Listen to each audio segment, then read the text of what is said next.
எங்கடா வீட்டுக்கு வந்திருக்கிற நியூ மெம்பர்ஸ்.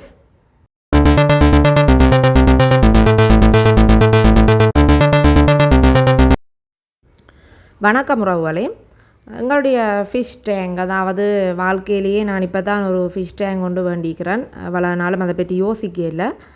இப்போ ஒரு புதிதாக ஒரு ஃபிஷ் டேங்க் வேண்டியிருக்கிறோம். அதில் இப்போ கோல்ட் ஃபிஷ் விட்டுருக்குறோம். அது தவிர வேறு ஃபிஷ்ஷும் நிற்கிது. அதை விளக்கமாக சொல்கிறேன்.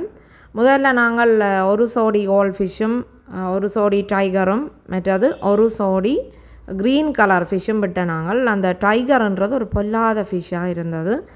ஒரு கோடு மாதிரி இருக்கும். அந்த ஃபிஷ் வந்து மற்ற ஃபிஷ்ஷஸை கடிக்கிறதாம். அது எங்களுக்கு கடைக்காரர் சொல்லல. அதால் நாங்கள் அதை வேண்டிட்டோம். நான் கேட்டேன் நான் கடையிலே, ஆனால் அவர்கள் சொல்லல அதை பற்றி. எல்லாமே ஒத்து வரக்கூடிய மீன்கள் தான் என்று சொன்னவன். அப்போ நான் வேண்டி கொண்டு வந்து விட்ட நேரம் அடுத்த நாள் பாட் கேக்கில் ஒரு கோல்ட் ஃபிஷ் வந்து அந்த பெரிய கோல்ட் ஃபிஷ் மாதிரி இருக்கிற இன்னொன்று அது ஒரு பக்கம் செட்டை வந்து அதுண்ட பிஞ்ச மாதிரி வந்துட்டுது. அப்போ என்ன செய்ய போதோன்ட்டு கடைக்காரர் கால் பண்ணி கேட்ட நேரம் சொன்னவே தனியாக பிடிச்சி அந்த டைகரை விடுங்கோண்டு. ஆனால் டைகரை விடே இல்லாமல் போயிட்டு எங்களால். ஏன்னா டைகர் வந்து குடுகுடாண்டு சரியான ஸ்பீடாக ஓடிக்கொண்டிருப்பார். அவரை பிடிக்கிறது மிக சரியான கஷ்டமான விடயம். அதால் நான் இந்த கடி வேண்டின அந்த கோல்ட் ஃபிஷ்ஷை மட்டும் தனியாக எடுத்து ஒரு போத்துடுக்க விட்டு வச்சேன். நான் அது பாவமுண்டு, அது இன்னும் கடி வேண்ட போகுதுண்டு. ஆனால் அது ஒரு கிட்டத்தட்ட ஒரு 10 மணித்தியாலங்களுக்கிட்ட இருந்து, ஆனால் சாப்பிடல. சாப்பாடு போட்ட நேரமும் அது சாப்பிடல. அது சரியாக கஷ்டப்பட்டது, சுவாசிக்கவே அதை பார்க்க தெரிஞ்சது. அப்படி இருந்து கிட்டத்தட்ட அது அந்த நைட் ஒரு மத்தியானம் நான் மாற்றி வேறு ஒரு போத்திருக்க தனியாக விட்டேன் நான். அது அன்றைக்கு நைட் பார்த்தால் ஆள் முடிஞ்சுது, இறந்துட்டு. அப்போ சரியான கவலையாக தான் இருந்தது. முதல் நாங்கள் ஒரு வேண்டி வச்ச ஃபிஷ் இப்படி, அதுவும் கோல்ட் ஃபிஷ், அழகான ஒரு ஃபிஷ் இறந்துட்டு தாண்டு என்ன செய்கிறோம், ஒன்றுமே செய்யலாது. அதுக்கு பிறகு பார்த்தால் அடுத்த நாள் ஒரு நாள் விட்டு அடுத்த நாள் அந்த வெறும் கடி கொடுத்த அந்த டைகர் ஃபிஷ்ஷும் தலகுலாக நீந்தி கொண்டு போகிற மாதிரி தெரியுது. என்னென்று பார்த்தால் அவரும் இறந்துட்டார்.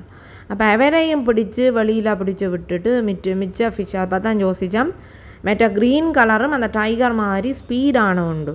அப்போ க்ரீன் கலரை என்ன செய்தோம்னு சொன்னால், க்ரீன் கலரையும் அந்த டைகர் ஒன்று நிற்குது தான், இந்த மூண்டையும் திருப்பி கொண்டே கடையை கொடுத்துட்டு அதுக்கு பதிலாக கோல்ட் ஃபிஷ்ஷை வேண்டி விட்டுருக்குறோம். இப்போ இதுதான் நாங்கள் வேண்டி விட்டுருக்குறோம். இப்போ 2 சோடி தான் நிற்குது. இன்னும் வேண்டி விட வேணும். அப்போ தான் இன்னும் வடிவாக இருக்கும் டேங்கை பார்க்க. அப்போ இதில் இப்போ 4 கோல்ட் ஃபிஷ் நிற்குது. 1 பெருசு முதல் வேண்டினது, மிச்சம் 3 சின்ன மீனாக இருக்குது. அதுக்கு சாப்பாடு போட அது அந்த சைஸுக்கு வெறுமண்டி நினைக்கிறேன்னு பார்ப்போம்.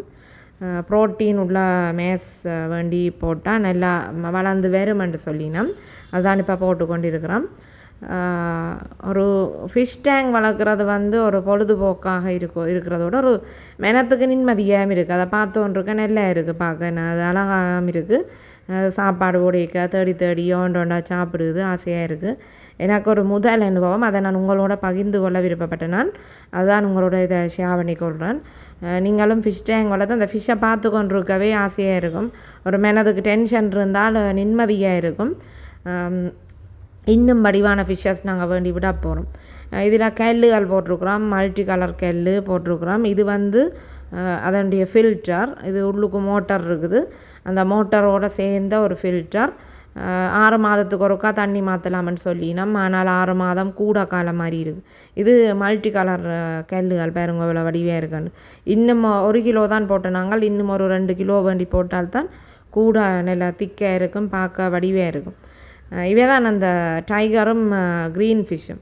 நான் முதல் நிற்க இதை எடுத்து வச்சுருந்தேன். நான் இந்த க்ரீன் ஃபிஷ், க்ரீன் மாதிரி பிங்க் கலர் அப்படி ஆரஞ்ச் கலரும் இருக்குது. இதை மாதிரி இது வந்து க்ரீன் பார்க்க வடிவாக இருக்கும். அது கண்ணை பார்த்திங்கன்னு சொன்னால் ஸ்டோன், இப்போ நாங்கள் நகைகளில் வைக்கிற அந்த கல் ஸ்டோன் இருக்குது தானே, பச்சை கலர், அதே மாதிரி இருக்குது அதுண்ட கண்ணுகள் ரெண்டும். நல்லா அழகாக இருக்குது. ஆனால் சரியான ஸ்பீடாக மூவ் பண்ணும். இப்போ கோல்ட் ஃபிஷ் வந்து ஸ்பீடாக மூவ் பண்ணாது. கோல்ட் ஃபிஷ் வந்து ஒரு அளவாக தான் ஆடிப்பாடி அது ஓடி திரியும். ஆனால் இது ஸ்பீடாக இருக்கிறதால அதோட ஸ்பீடாக ஒத்து போகிற டைகர் 2 இனம். இதுதான் டைகர். டைகர் ரெண்டு அப்படி கோடு ஓட்டு போட்ட மாதிரி இருக்கும் புலி மாதிரி. அப்போ அது ரெண்டும் ஒத்து போகும் ஒரே இனம். அது சரியாக ஸ்பீடாக போகிறதால அது என்ன செய்யுமெண்டா கோல்ட் ஃபிஷ்ஷை ஸ்லோவாக போகிற கோல்ட் ஃபிஷ்ஷை கடித்தபடி. அப்போ அதோட இந்த கோல்ட் ஃபிஷ் வந்து மற்ற அந்த ஸ்பீடாக போகிற ஃபிஷ்ஷஸோட சரி வராது. அதால் தான் நாங்கள் மாற்றி விட்டுட்டோம். இப்போ தனியாக கோல்ட் ஃபிஷ் மட்டும்தான் எங்களை விட்ட நிற்கிது. என்னையும் நாங்கள் இதோட சேர்த்து விடுறதுக்கண்டு கோல்ட் ஃபிஷ் தான் நான் வேண்டி விட போகிறேன். ஏனென்றால் தனித்தனியாக விடணும், இல்லை 2 தொட்டி நாங்கள் வேண்டி இருக்கணும், ஒன்று தான் இருக்குது. அதனால் ஒன்றுக்குள்ளே நாங்கள் கோல்ட் ஃபிஷ்ஷை மட்டும் வளர்ப்போம் என்றதால் இதை நாங்கள் கொடுத்து மாற்றினாங்க. இது வளர்க்குறாண்டா இன்னொரு டேங்க் கொண்டு நாங்கள் ப்ரிப்பேர் பண்ணி அதுக்கு வளர்க்க வேண்டி வரும். ரைட், இந்த காணொலியை உங்களுடைய ஷேர் பண்ணதில் எனக்கு மிக்க மகிழ்ச்சி.